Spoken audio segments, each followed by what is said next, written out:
going down, Green Screen Entertainment fans? Your boy Jay Green back at it again. Right now I'm bringing you my review for Joker. This movie was directed by Todd Phillips and it stars Joaquin Phoenix and Robert De Niro. Now for those of you out there who have no idea what this film is all about or who the Joker even is, what in the hell have y'all been doing with yourselves? We're talking about one of the most iconic villains in all of comic book history.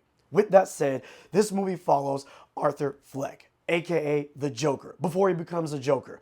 And it is a lightweight origin story as to how he began. Even though in the comics, we only get touches of his origin. We never get a definitive origin story for the Joker. So within the mythology that you might already know, this movie definitely takes a ton of liberties. Before I break this movie down all the way, I do want to mention some of the controversy that's been surrounding Joker.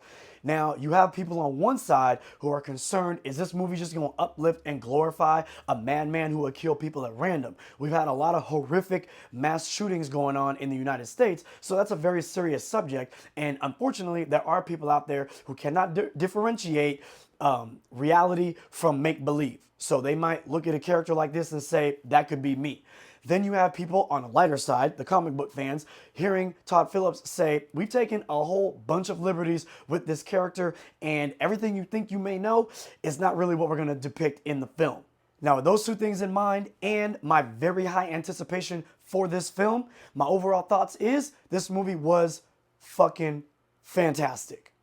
And the reason I say that is because of this. On the reality side, this movie does not glorify a madman, not in the least. But what it does do is it showcases someone who's dealing with some mental health issues. They got some really unfortunate circumstances, and you see how they can be pushed over the edge. And for that aspect alone, it's very terrifying because you never know what someone is going through sometimes. And if you treat him like shit, it could come back to bite you in the ass.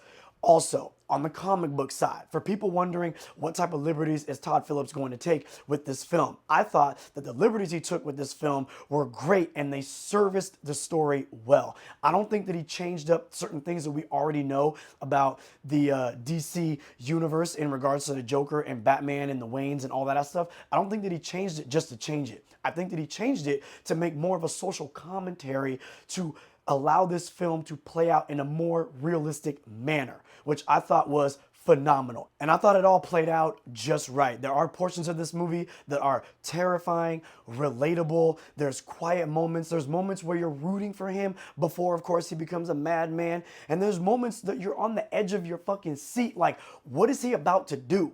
Now, if you've read some of the comic books, you know what's probably going to come, but either way, it still came as a shock and as a blow to my nervous system. This movie was amazing, y'all. In every movie, you're going to have a standout performance. Sometimes those standout performances are bullshit.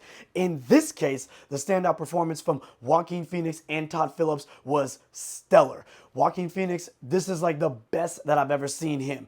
I first fell in love with this man in Gladiator playing Commodus. He was like a ruthless, grimy dude. In this film, you love him and then you hate him and then you are scared of him and you want to run away. He was amazing. You have to see the film. I cannot break down how great he was with words alone. You just have to see his performance. Now, that performance does not come fully to fruition without Todd Phillips behind the lens. This movie is an art house comic book film.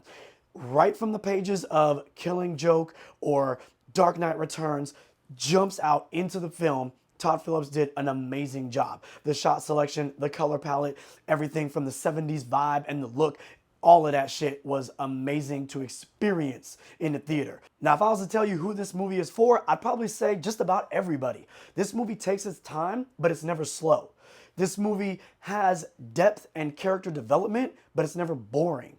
This movie is an art house film with a great color palette back in the 70s, but it doesn't feel that way because of the social commentary from today's time. So this movie gives you all of that sort of stuff that you might get from just a cinephile aspect as well as a movie fan, and then you got the comic book aspect of it. You see touches, you see Easter eggs to characters that could become, so you're gonna get a little bit of that if you're a comic book fan. I would say the Joker has a little bit of everything for everyone, and whatever you expect to see based on the trailers and what you've heard about the film, you're gonna get, but it's gonna build so much more into that. This movie is worth a trip to the theater. I saw it at an AMC Dolby Digital, the best viewing experience in my personal opinion, and and it was well worth it. I'm definitely gonna go back and see this shit again.